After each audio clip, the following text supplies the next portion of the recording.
2000 tahun yang lalu, Tuhan Yesus berkata, "Bertobatlah engkau, karena kerajaan surga sudah dekat." Dan juga berjanji, "Aku segera datang." Selama 2000 tahun pengharapan dan selama 2000 tahun penantian, orang Kristen dari generasi ke generasi dengan bersemangat menantikan kedatangan Tuhan Yesus kembali.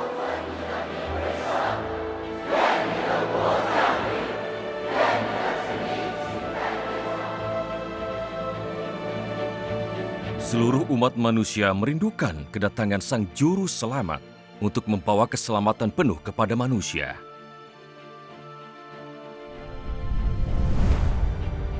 Tepat saat dunia berada pada titik tergelapnya, saat kekuatan jahat iblis berada pada titik terkejam dan juga terganas, dalam penentangan mereka terhadap Tuhan, fajar menyingsing di timur, di Tiongkok.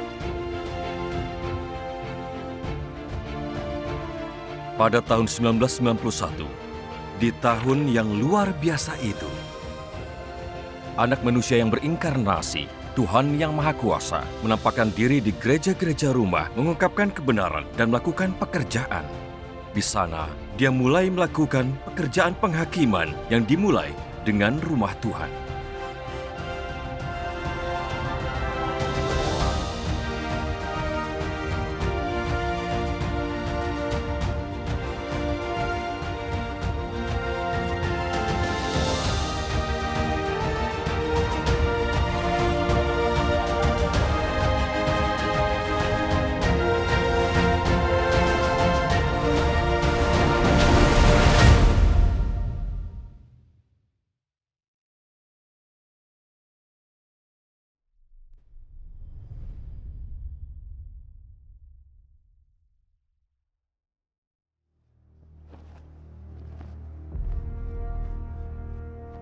Tiongkok, negeri di mana penolakan terhadap Tuhan yang terbesar, penentangan terhadapnya paling fanatik dan kejam, di mana sinaga merah yang sangat besar berada.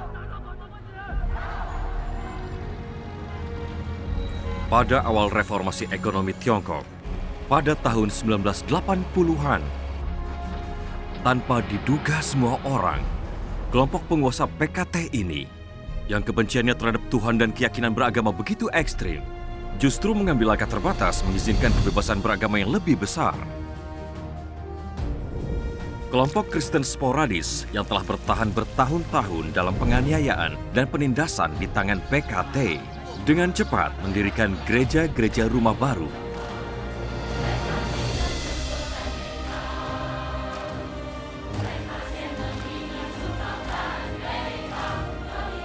Dan banyak orang yang mengakui keberadaan Tuhan bergabung dengan gereja-gereja ini. Tak lama kemudian, gereja-gereja rumah pun banyak bermunculan di seluruh Tiongkok daratan. Semua orang Kristen sangat gembira dan memuji kemahakuasaan Tuhan.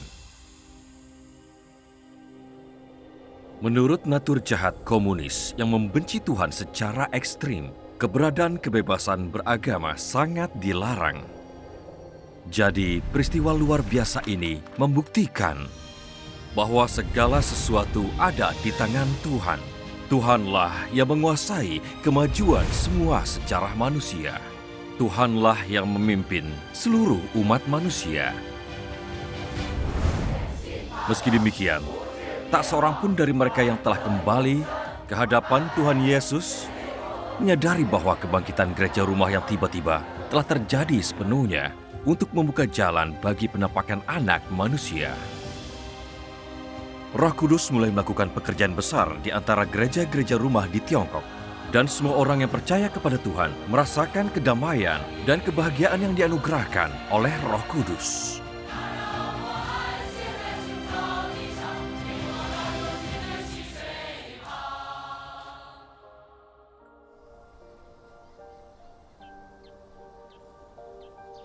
Ini terutama dialami oleh para jemaat gereja lokal, para shouters. Mereka biasa berkumpul untuk memanggil nama Tuhan Yesus, untuk berdoa, membaca firman Tuhan, dan membaca pekerjaan spiritual Watchman Nee dan Witness Lee. Kehidupan bergereja mereka penuh kenikmatan. Di tengah penganiayaan dan penindasan PKT yang membabi buta, orang-orang merindukan kedatangan kembali Tuhan Yesus. Di dataran tengah dan utara Tiongkok, khususnya di Provinsi Henan, kepercayaan kepada Tuhan dengan cepat menjadi tren yang naik daun. Ibadah di mana orang-orang menyerukan nama Tuhan Yesus praktis menjadi dikenal orang banyak, semua orang tahu tentang mereka. Kebangkitan besar Gereja Rumah Tiongkok membuka jalan bagi penampakan dan pekerjaan Tuhan yang Maha Kuasa, Kristus akhir zaman. Aku percaya Tuhan tahun 1982 setelah kebebasan beragama dipulihkan di Tiongkok. 1983 keluargaku ibadah di rumah. Iya. Banyak orang mendengar Injil dan percaya pada Tuhan. Kian banyak orang datang untuk mendengar pesan Injil. Selama ibadah-ibadah itu, ruangan dan halaman rumahku dipenuhi orang. Ada 50 atau 60 orang yang hadir, terkadang sampai 100 orang. Aku juga bertemu orang dari gereja rumah lainnya. Setiap ibadah dihadiri banyak orang. Beberapa berkumpul di gua-gua. Setiap ibadah dipenuhi orang yang hadir. Ada banyak sekali orang percaya di Henan. Dan waktu itu, semua orang sangat bahagia. Begitu bebas dan semangat mereka tak terkekang. Semua ingin menyerukan nama Tuhan dan menyanyikan pujian. Ada sukacita besar. Rasanya luar biasa menyembah Tuhan. Betapa diberkatinya jika bisa menyambut kedatangannya. Amin. Aku mulai menghadiri ibadah bersama orang tuaku pada 1983. Waktu itu aku masih kecil, berusia 8 tahun. Yang ku tahu senang menyembah Tuhan, tidak mengerti apapun. Aku bergabung saat orang dewasa berdoa dan bertepuk tangan ketika mereka bernyanyi. Itu membuatku bahagia.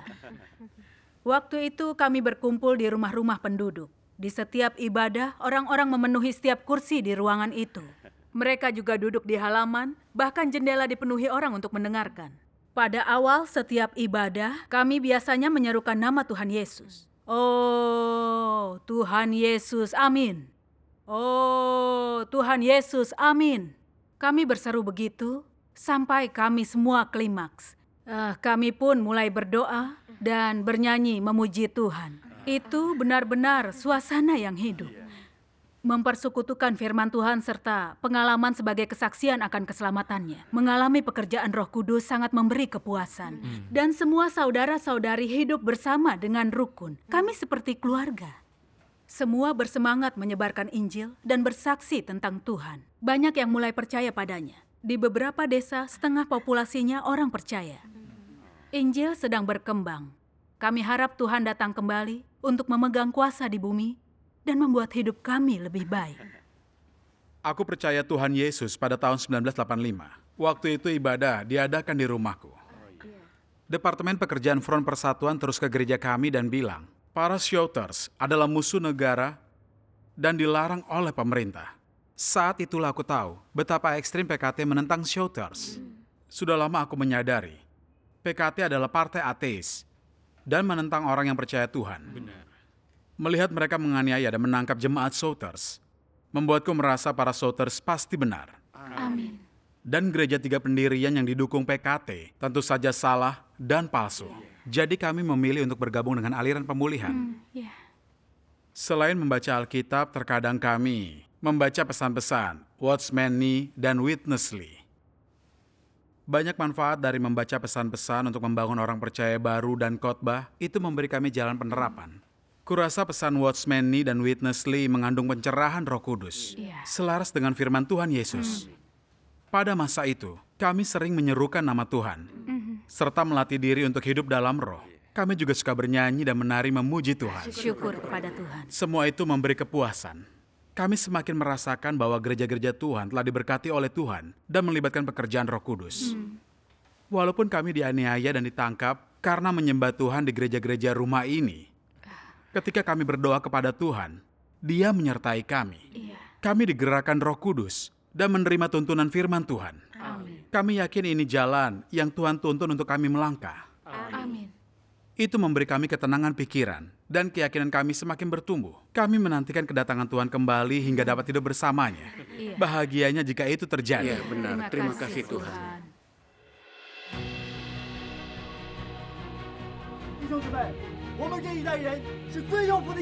Kebangkitan Gereja Rumah pada tahun 1980-an. Hanya dalam waktu 3 tahun, jumlah jemaat Shouters di Provinsi Henan setidaknya meningkat menjadi beberapa juta. 耶稣说：“我的话就是灵，就是生命。我们的灵可以复活。” Pemerintah Tiongkok yang sangat membenci Tuhan dan kebenaran tidak mungkin mengizinkan keberadaan dan kebangkitan gereja-gereja rumah ini. Antara tahun 1983 dan 1987, PKT melakukan 2 tindakan keras terhadap gereja-gereja rumah, terutama terhadap mereka, para Shouters. Banyak pemimpin gereja rumah ini ditangkap dan dijatuhi hukuman yang berat.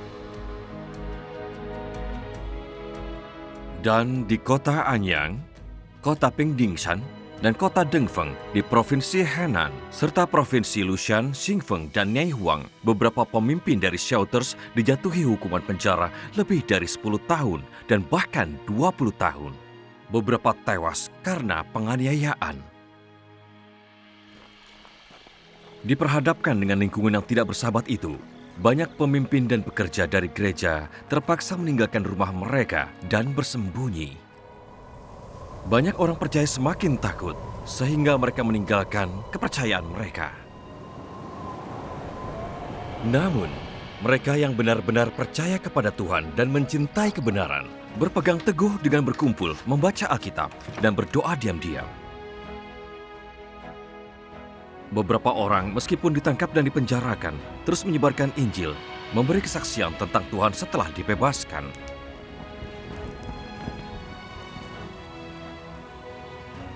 Semakin bermusuhan lingkungan mereka, semakin sungguh-sungguh mereka berdoa kepada Tuhan Yesus dan berharap Dia akan segera datang kembali menyelamatkan mereka dari pemerintahan iblis yang gelap.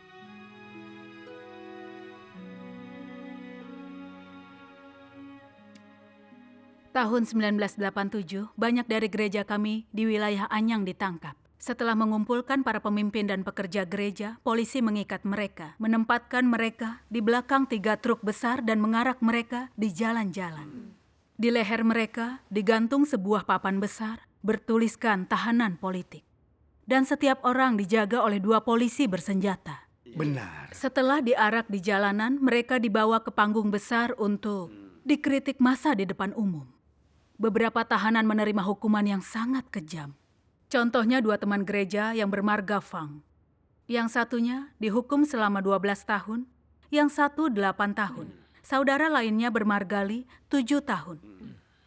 Saat itu kami semua benar-benar merasa sangat cemas. Karena kami juga khawatir akan tiba harinya kami ditangkap. Yang bisa kami lakukan berdoa pada Tuhan dengan sungguh-sungguh. Kami harap Dia akan segera datang kembali untuk menyelamatkan kami dari kekuatan iblis. Tahun 1983 dan 1987, kami mengalami 2 tindakan keras oleh PKT. Setelah itu segalanya menjadi semakin sulit. Kami semua begitu gelisah. Kami merasa sedikit kecut dan takut. Kami tidak tahu kemana harus bersembunyi. Hanya dengan terus berdoa kepada Tuhan, kami merasakan kedamaian. Waktu itu, beberapa saudara-saudari yang lebih berkomitmen mengumpulkan kami bersama untuk membaca nubuat Alkitab dan mempersekutukan tanda kedatangan Tuhan. Itu menguatkan iman kami.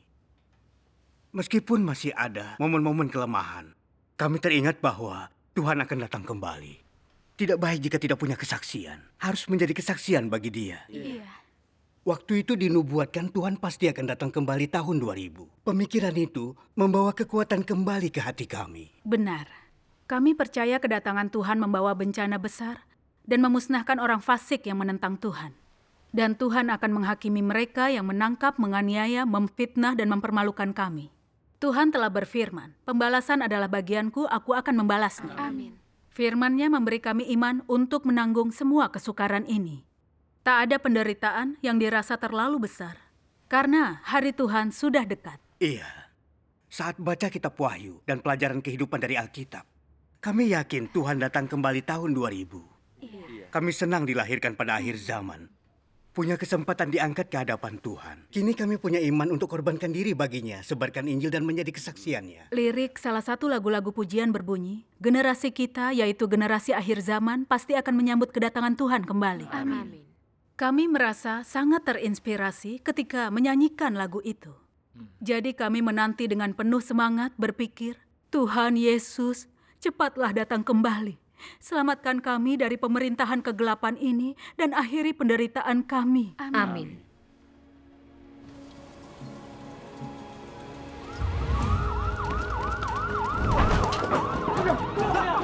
Tindakan keras Partai Komunis Tiongkok terhadap gereja rumah menyebabkan penganiayaan kejam terhadap banyak orang Kristen.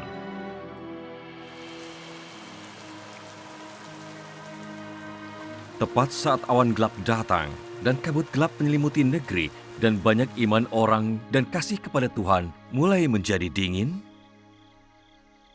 pada tahun 1991 sesuatu yang luar biasa terjadi. Seorang anak manusia mulai berbicara di gereja-gereja rumah. Orang-orang dicengangkan dan dihangatkan oleh firman-Nya. Dia mengungkapkan beberapa misteri penting dari Alkitab dan mengirimkan gelombang kejut ke seluruh gereja. Anak manusia ini telah dilahirkan dalam keluarga biasa di barat laut Tiongkok. Dan kepercayaannya yang penuh gairah kepada Tuhan telah dimulai sejak SMP. Pada tahun 1989, anak manusia ini saat merasakan beban berat di hatinya, rela menyerahkan segalanya demi melaksanakan pelayanannya dan melayani Tuhan. Dan pada bulan Februari tahun 1991, dia mulai berbicara. Setiap hari, dia biasa menuliskan kata-kata di hatinya, meneruskannya kepada pemimpin gereja lokal. Mereka melihat bahwa ini bukanlah perkataan biasa, terasa seperti mengandung banyak bobot, tapi saat yang sama segar dan menyentuh. Perkataan tersebut lahir dari pencerahan Roh Kudus. Dan kemudian perkataan itu diteruskan ke pemimpin tertinggi gereja, yaitu orang yang sekarang dipakai oleh Tuhan. Setelah membaca itu, jelas baginya dan para rekan sekerjanya bahwa perkataan ini tidak lain adalah perkataan Roh Kudus. Mereka segera memutuskan untuk menyalinnya, mengirimkannya ke gereja-gereja di timur laut Tiongkok, sehingga umat pilihan Tuhan berkumpul membaca, mempersekutukannya. Kumpulan teks ini kemudian dikenal sebagai perkataan Roh Kudus. Segera setelah itu, perkataan Roh Kudus terus diucapkan dan tidak berhenti. Sebuah perkataan diucapkan setidaknya 1 atau 2 hari sekali. Ketika misteri-misteri Alkitab mulai terungkap, orang-orang semakin heran.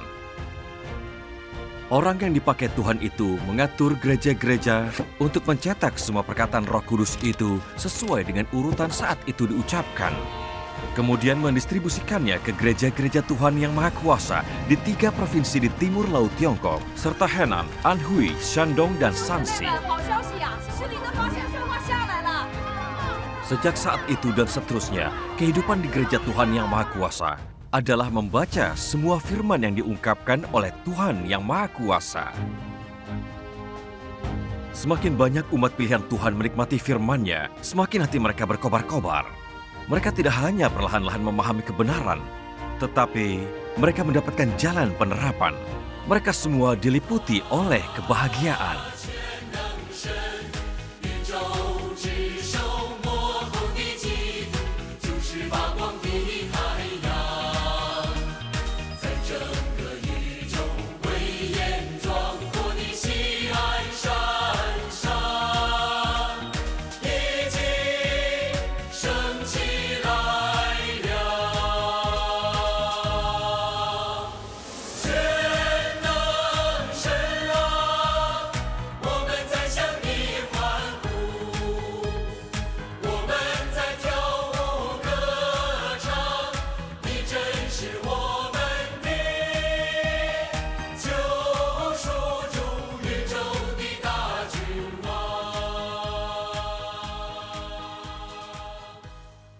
Pertama kali aku membaca perkataan Roh Kudus bulan Februari 1991. Ketika aku membacanya, itu terasa sangat segar dan menyentuh.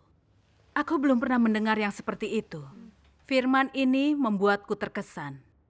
Puji-pujian telah sampai ke Sion, dan tempat kediaman Tuhan telah tampak. Nama yang kudus mulia dipuji oleh semua manusia menyebar. Ah, Tuhan yang Maha Kuasa, Kepala alam semesta, Kristus akhir zaman, Dialah surya yang bersinar, yang telah terbit atas gunung Sion yang menjulang dalam kemegahan dan keagungan di seluruh alam semesta. Amin. Membaca firman ini rasanya seperti berasal langsung dari Roh Kudus. Apakah ini benar-benar suara Roh Kudus? Firman ini bicara tentang nama yang kudus mulia dan Tuhan yang Maha Kuasa. Apakah ini kesaksian nama baru Tuhan? Tuhan yang Maha Kuasa adalah Kepala alam semesta. Dia Kristus akhir zaman. Dia surya yang bersinar. Tentang apa semua ini? Aku tak terlalu paham ketika itu. Tapi aku dapat rasakan, ini perkataan Roh Kudus. Jadi aku merasa sangat bersemangat. Ketika itu kami menyanyikan lagu pujian dari firman Tuhan ini. Makin dinyanyikan, makin kami merasa bersyukur. Benar. Membaca perkataan Roh Kudus membuatku sangat takjub. Yang memberiku kesan paling mendalam adalah ketika aku membaca firman Tuhan ini. Raja yang menang duduk di tahtanya yang mulia. Dia telah menggenapi penebusan dan memimpin seluruh umatnya untuk tampil dalam kemuliaan. Dia memegang alam semesta di tangannya, dan dengan hikmat ilahi dan keperkasaannya, dia telah membangun dan membuat teguh Sion. Dengan kemegahannya, dia menghakimi dunia yang jahat. Dia menghakimi semua bangsa dan semua manusia, bumi dan laut, dan semua makhluk hidup di dalamnya. Dan juga mereka yang mabuk karena anggur persundalan. Tuhan pasti akan menghakimi mereka. Amin. Aku merasakan firman ini istimewa, punya otoritas. Manusia tidak mampu mengucapkan firman itu. Itu adalah suara Roh Kudus. Syukur kepada Tuhan. Beberapa orang mengubah firman ini jadi lagu pujian. Dan menyanyikannya membuat kami merasa senang. Syukur kepada Tuhan. Pada masa itu, kami baca perkataan Roh Kudus setiap hari. Semakin dibaca semakin bahagia. Kami penuh pengharapan. Roh Kudus melakukan pekerjaan luar biasa. Dan kami merasakan kepuasan di hati kami. Syukur kepada Tuhan. Umat pilihan Tuhan melihat bahwa perkataan Roh Kudus menunjukkan cara untuk menerapkan kebenaran, bahwa perkataan itu praktis. Umat pilihan menikmati kedamaian, sukacita, kemerdekaan, pembebasan yang dibawa oleh pekerjaan Roh Kudus. Dan merasakan betapa berharganya firman Tuhan masa kini. Jadi, gereja-gereja secara perlahan bergeser dari berfokus pada membaca dan menafsirkan Alkitab kepada membaca dan mempersekutukan perkataan Tuhan masa kini. Ketika umat pilihan Tuhan membaca perkataan Roh Kudus terang merekah di hati mereka, mereka memiliki jalan penerapan, mudah bagi mereka memahami kebenaran. Mereka ditarik dan tertarik pada perkataan masa kini Tuhan, dan mereka memegangnya. Setelah itu, firman Tuhan perlahan masuk lebih dalam, dan umat pilihan semuanya dibawa serta ke dalam pekerjaannya.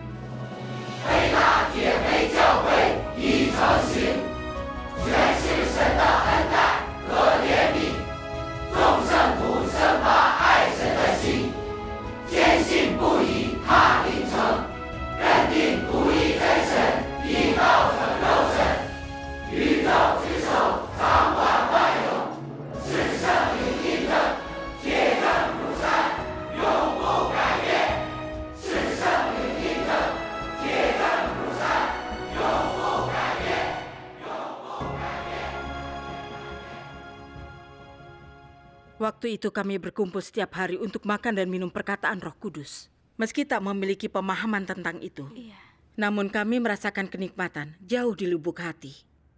Itu kepuasan yang dihasilkan pekerjaan Roh Kudus. Amin.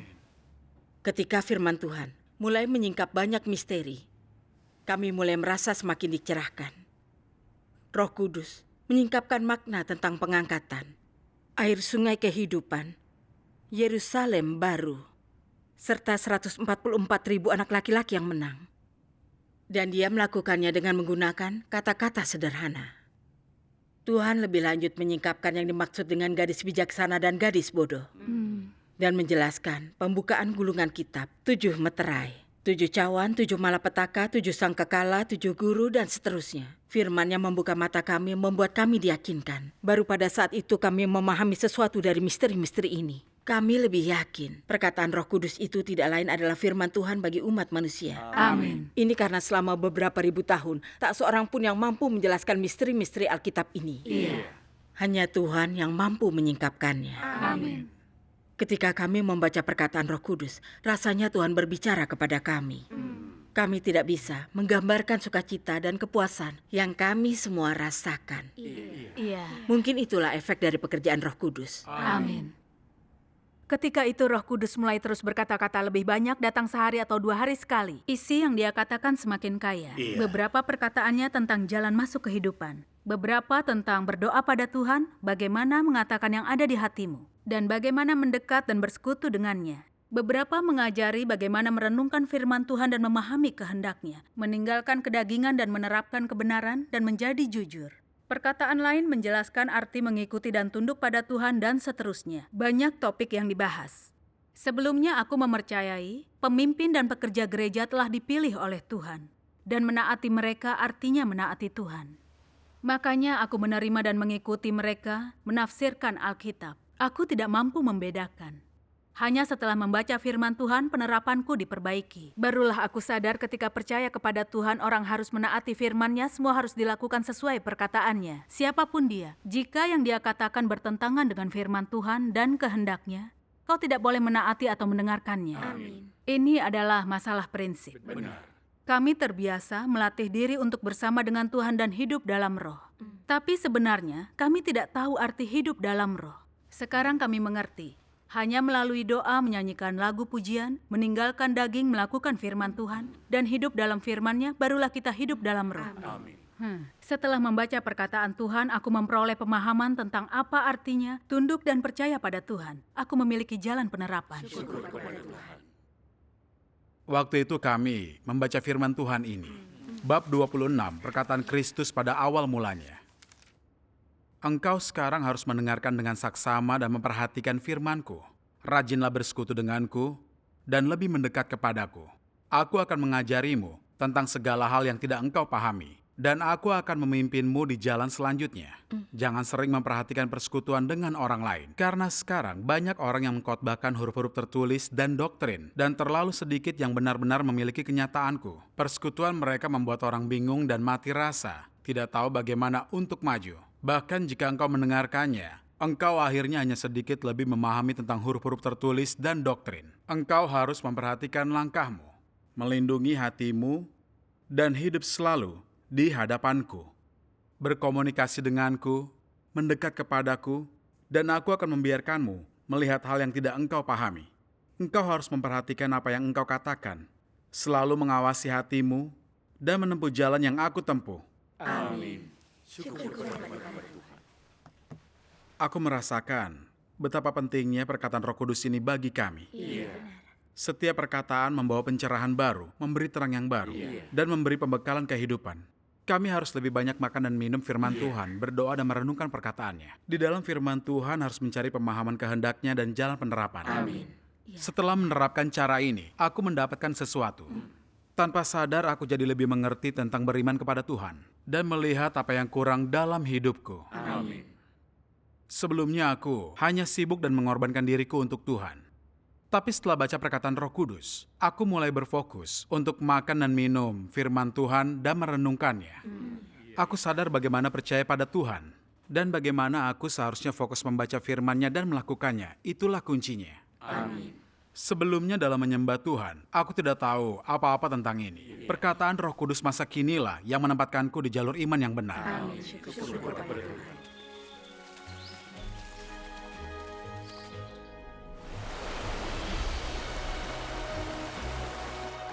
Setiap hari, umat pilihan Tuhan menikmati perkataan Roh Kudus. Mereka menerima pembekalan dari air sungai kehidupan dan diliputi oleh sukacita dan kebahagiaan. Membaca firman Tuhan masa kini membawa terang ke hati mereka dan mereka dipenuhi kepuasan. Beberapa orang juga menggubah firman Tuhan ke dalam lagu dan semua orang bernyanyi dan menari memuji Dia. Roh Kudus melakukan pekerjaan besar, dan umat pilihan Tuhan menikmati kebahagiaan sejati tinggal di rumah Tuhan.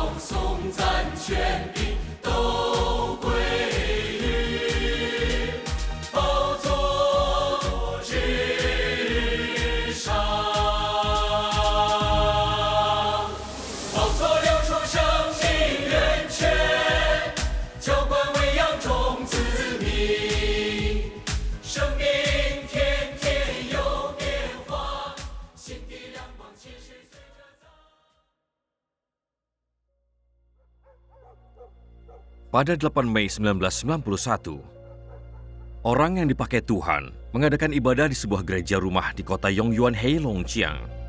Saat gereja dikepung oleh polisi provinsi Heilongjiang, polisi kota Harbin, dan polisi wilayah Asheng. Jemaat berjumlah ratusan orang melarikan diri ke segala arah. Orang yang dipakai Tuhan dan beberapa rekan sekerjanya melarikan diri ke Henan. Di sana mereka mulai melakukan pekerjaan gereja Tuhan yang Maha Kuasa.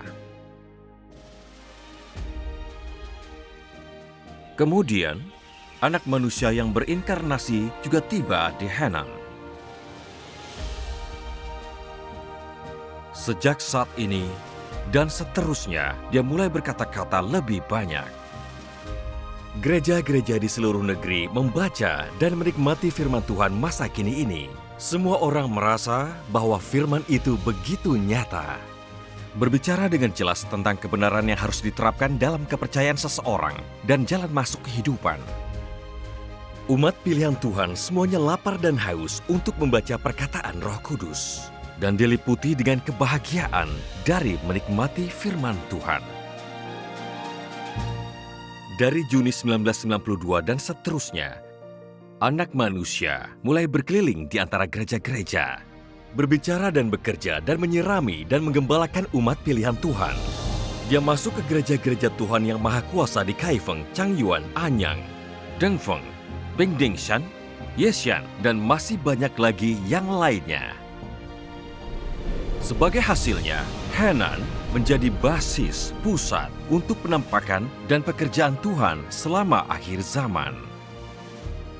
Ketika Tuhan Yang Maha Kuasa mulai bekerja pada 1991, kami makan dan minum firman Tuhan masa kini setiap hari. Kami belajar lebih banyak tentang kebenaran yang harus diterapkan dalam iman, apa yang harus kami kenali, dan misteri yang disingkapkan oleh Roh Kudus. Kami merasa sangat puas. Karena tak satu pun dari firman ini ada di dalam Alkitab, kami juga belum pernah melihat atau mendengarnya saat menyembah Tuhan di masa lalu. Iya, benar. Ketika makan dan minum perkataan Roh Kudus masa kini, kami merasa dibebaskan.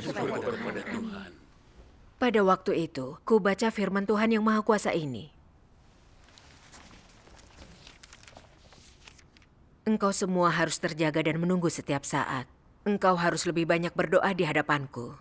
Engkau harus mengenali berbagai rencana dan maksud licik iblis. Mengenali roh, mengenali orang, dan dapat membedakan semua jenis orang, persoalan-persoalan, dan hal-hal. Engkau harus lebih banyak makan dan minum firman-Ku, dan yang lebih penting lagi, engkau harus bisa makan dan minum sendiri firman-Ku. Perlengkapi dirimu dengan semua kebenaran. Datanglah ke hadapan-Ku agar aku dapat membuka mata rohani engkau semua, dan memungkinkan engkau semua untuk melihat semua misteri yang ada di dalam roh. Amin. Amin. Hanya setelah membaca firman Tuhan, aku menyadari bahwa ini kehendaknya. Itu tidak seperti yang kubayangkan. Tuhan tidak dipuaskan hanya dengan kerendahan hati, kesabaran, atau memikul salib. Dia ingin kita melihat, melampaui tipu muslihat dan rencana licik iblis. Harus dapat membedakan orang dan roh dan mengenali segala sesuatu. Belum pernah pesan itu didengar di dunia keagamaan. Kami mengucapkan kata-kata dan frasa dari Alkitab ketika menyembah Tuhan. Tidak dapat mengenali iblis atau membedakan orang. Kasih dan ketundukan kami kacau, tidak jelas. Tidak ada prinsip dalam kerendahan hati. Benar. Kami merasa diri benar dan congkak, tapi berpura-pura rendah hati, berkata orang lain lebih baik. Terkadang kami bertemu orang-orang yang memiliki pekerjaan roh jahat dan dirasuk setan, tapi kami kasihi dan tolong sebagai saudara-saudari. Saat mengikuti ibadah, perkataan pendeta dan penatua hanya pengetahuan akademis Alkitab, ungkapan dan teori tetapi masih kami ikuti. Perilaku pendeta dan penatua bertentangan dengan firman Tuhan, tapi kami tidak diizinkan mendeteksi mereka. Selama ibadah, kami melakukan upacara keagamaan, bahkan mengikuti doktrin dalam doa, mengucapkan kata-kata kosong yang dibesar-besarkan. Kami tidak masalah melakukannya. Bagaimana mungkin kami bisa sebegitu menyedihkan dan buta? Benar. Firman Tuhan yang Maha Kuasa begitu nyata, menyingkapkan penyimpangan dari kepercayaan kita kepada Tuhan. Setelah itu mampu membedakan dan menyadari maksud kenyataan kebenaran. Amin. Syukur kepada Tuhan. Ketika percaya kepada Tuhan sebelumnya, aku hanya berfokus membaca Alkitab, berdoa dan menghadiri ibadah. Kukira jika menyerahkan segalanya, mengorbankan diriku, memikul salib dan bekerja, Dia akan memujiku. Iya. Aku tidak tahu apa yang Tuhan ingin kami lakukan, atau apa kehendaknya. Aku tidak tahu. Kubaca firman Tuhan yang Maha Kuasa ini. Seringlah makan dan minum firman-Ku. Renungkan apa yang telah aku katakan. Beri perhatian pada bagaimana menerapkan firman-Ku. Dan hiduplah dalam kenyataan firman-Ku. Ini adalah masalah utama. Proses membangun jemaat juga merupakan proses pertumbuhan kehidupan. Jika hidupmu berhenti tumbuh, engkau tidak dapat dibangun.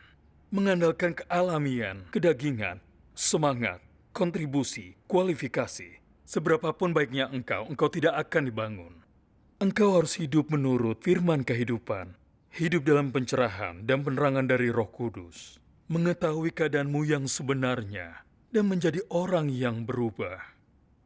Engkau harus memiliki wawasan yang sama dalam roh, memiliki pencerahan baru, dan mampu mengikuti cahaya yang baru. Engkau harus dapat dengan tanpa henti mendekat kepadaku dan berkomunikasi denganku. Mampu menggunakan firmanku sebagai dasar perbuatanmu dalam kehidupan sehari-hari. Mampu menangani dengan baik segala macam orang, peristiwa, dan hal berdasarkan firmanku. Menjadikan firmanku sebagai pedomanmu dan menghidupi watakku dalam semua kegiatan hidupmu. Amin. Amin. Firman Tuhan yang Maha Kuasa menjelaskan dengan jelas. Sejak saat itu, perlahan aku mulai memahami. Tuhan tidak ingin manusia mengandalkan kealamian dan kegairahan iman. Dia ingin kita banyak makan, minum, dan merenungkan firman-Nya. Fokus melakukan firman dan hidup dalam kenyataan firman itu. Inilah kehendak Tuhan. Amin. Sebelumnya, kepercayaanku kepada Tuhan didasarkan pada semangat tanpa tahu kebenaran. Kuanggap imanku layak dipuji. Kini kulihat, imanku waktu itu kacau dan tidak jelas. Firman Tuhan yang Maha Kuasa masa kini memperbaiki penyimpangan imanku. Firman-Nya memberikan terang di jalan yang harus kutempuh sementara percaya kepada Tuhan. Aku seperti anak kecil yang baru tumbuh dan memahami segala sesuatu. Syukur kepada Tuhan. Aku mulai fokus menerapkan dan mengalami firman Tuhan. Melatih diri menjadi orang jujur dan mengenali diri sendiri. Barulah aku mengalami pertumbuhan dalam hidupku. Syukur kepada Tuhan yang Maha Kuasa. Firman Tuhan yang Maha Kuasa begitu nyata. Aku dapat sesuatu dari perkataan yang kubaca. Ini firman Tuhan yang Maha Kuasa yang kubaca. Apa yang aku inginkan adalah sejumlah kecil orang pilihan, bukan banyak orang. Mereka yang tidak menganggap memasuki firman-Ku itu penting, tidak pantas menjadi prajurit Kristus yang baik, tetapi malah bertindak sebagai kaki tangan iblis dan mengganggu pekerjaanku. Jangan anggap ini masalah kecil. Siapapun yang menyinggung pekerjaanku juga menyerang dekret administratifku, dan aku pasti akan mendisiplinkan mereka dengan keras. Amin. Amin. Setelah membacanya, aku merasa pekerjaan Roh Kudus telah ke tingkat yang lebih tinggi. Yang Dia tuntut dari manusia juga bertambah. Di lubuk hati aku merasa harus berhenti bingung dengan imanku seperti sebelumnya. Tuhan Yesus berkata, banyak yang dipanggil tetapi sedikit yang dipilih. Roh Kudus berbicara setiap hari dan melakukan pekerjaan besar.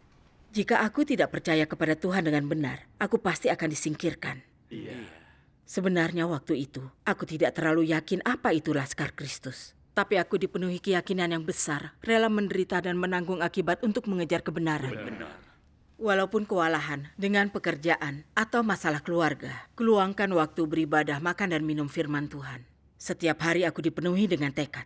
Aku ingin mendengarkan firman Tuhan dan tunduk kepada Tuhan. Amin. Setiap sesuatu terjadi, aku berdoa kepada Tuhan dan mencari kehendak-Nya. Terkadang pemikiranku buruk, jadi kulatih diri meninggalkan daging dan lakukan firman Tuhan. Menerapkan ini membawa kedamaian dan kepuasan di hatiku, meningkatkan tekad mengejar kebenaran. Aku benar-benar giat dalam menyembah Tuhan. Ketika itu, setiap hari aku sibukkan diri dengan urusan gereja. Ketika belajar doktrin, kupersekutukan kepada orang lain. Setiap ada saudara-saudari yang lemah, aku mendukung mereka. Aku percaya sedang bertanggung jawab terhadap gereja dan mengasihi saudara-saudariku. Aku adalah kekasih Tuhan. Aku tidak pernah mempertimbangkan ada sesuatu yang menyimpang tentang imanku kepada Tuhan. Namun setelah menerima Tuhan yang Maha Kuasa dan membaca banyak firman-Nya, aku merasa malu. Pada saat itu aku sadar tidak memiliki kenyataan kebenaran, ucapkan kata-kata dan teori dangkal dan meremehkan orang-orang. Aku tak punya kesadaran diri, sungguh tidak tahu malu. Selama ibadah, ku baca firman ini bab 13 perkataan Kristus pada awal mulanya. Engkau harus memiliki pemahaman tentang orang-orang dengan siapa engkau bersekutu. Dan bersekutulah tentang hal-hal rohani dalam kehidupan. Hanya dengan begitu engkau dapat memberikan kehidupan bagi orang lain dan memperbaiki kekurangan mereka. Engkau tidak boleh menggurui mereka yang pada dasarnya adalah sikap yang salah. Dalam persekutuan engkau harus memiliki pemahaman tentang hal-hal rohani. Engkau harus memiliki hikmat dan mampu memahami apa yang ada di hati orang lain. Engkau harus menjadi orang yang tepat jika engkau ingin melayani orang lain. Dan engkau harus bersekutu dengan apa yang engkau miliki. Amin. Amin. Setelah membaca firman Tuhan, aku mulai merenung. Adakah pencerahan dari Roh Kudus dalam apa yang kupersekutukan? Apa aku menyampaikan jalan penerapan? Mampukah ku selesaikan masalah saudara-saudariku? Saat itu aku sadar, sering bicara sesuai pemikiran sendiri, mengatakan yang kuinginkan, sementara tidak melihat keadaan dan kesulitan saudara-saudariku. Apa yang kupersekutukan membosankan. Jelas aku tidak memiliki terang. Demi kebanggaan dan status, aku bersekutu dengan cara sama. Dengan begitu bukankah kubodohi Tuhan dan menipu saudara-saudariku? Pikiran itu membawa ketakutan di hatiku. Aku tahu bahwa aku akan dibenci dan dihukum Tuhan. Ketika menghadiri ibadah, aku mempersekutukan firman Tuhan dengan saudara-saudariku. Siapapun yang telah memperoleh wawasan atau pencerahan akan terlibat dalam persekutuan. Kami menyelidiki firman Tuhan, menemukan jalan untuk penerapan. Aku bicara tentang apa yang kupahami. Tanpa kepalsuan, aku membuka diri dan ucapkan firman di hatiku. Semua orang menikmati ibadah-ibadah ini dan merasa dipelihara. Syukur kepada Tuhan. Sekarang kami makan dan minum firman Tuhan yang Maha Kuasa di gereja. Persekutukan kenyataan kebenaran dan pengetahuan diri. Kami belajar mendapatkan banyak hal. Syukur kepada Tuhan. Amin. Bertahun-tahun, aku mulai percaya kepada Tuhan yang Maha Kuasa. Selama ini, aku menikmati pembekalan dari perkataan Tuhan. Sayang sekali kualitasku buruk. Yang bisa kubicarakan hanya teori kerohanian. Belum hidup dalam kenyataan kebenaran. Dibanding yang kuperoleh dari agama, aku dapat banyak hal. Meskipun mengorbankan diri untuk Tuhan, aku belum mencapai kehendak Tuhan. Belum menjadi kesaksian yang baik untuknya. Aku benar-benar masih berutang banyak kepadanya.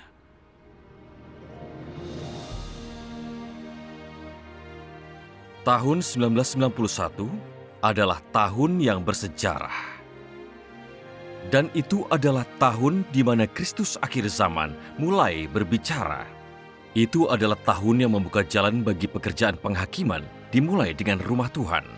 Dan tahun di mana zaman kasih karunia berganti menjadi zaman kerajaan. Tahun itu, umat pilihan Tuhan menikmati banyak sekali perkataan Roh Kudus masa kini, dan ini membawa terang ke hati mereka dan sangat bermanfaat. Sungguh mereka menikmati pekerjaan besar Roh Kudus. Mereka merasakan kedamaian dan sukacita dan kebahagiaan akan kemerdekaan. Karena ini, umat pilihan Tuhan menyebut tahun 1991 sebagai Tahun Emas. Dari 11 Februari hingga akhir November 1991, Anak Manusia mengucapkan 120 perkataan yang dicatat dalam perkataan Kristus pada mulanya dalam firman menampakkan diri dalam rupa manusia. Perkataan Anak Manusia sepenuhnya menggenapi nubuat Tuhan Yesus. Karena sama seperti kilat datang dari arah timur dan bersinar ke arah barat, demikianlah kedatangan Anak Manusia kelak. dan firman Tuhan dari Kitab Wahyu. Barang siapa memiliki telinga, hendaklah ia mendengarkan apa yang diucapkan Roh kepada gereja-gereja.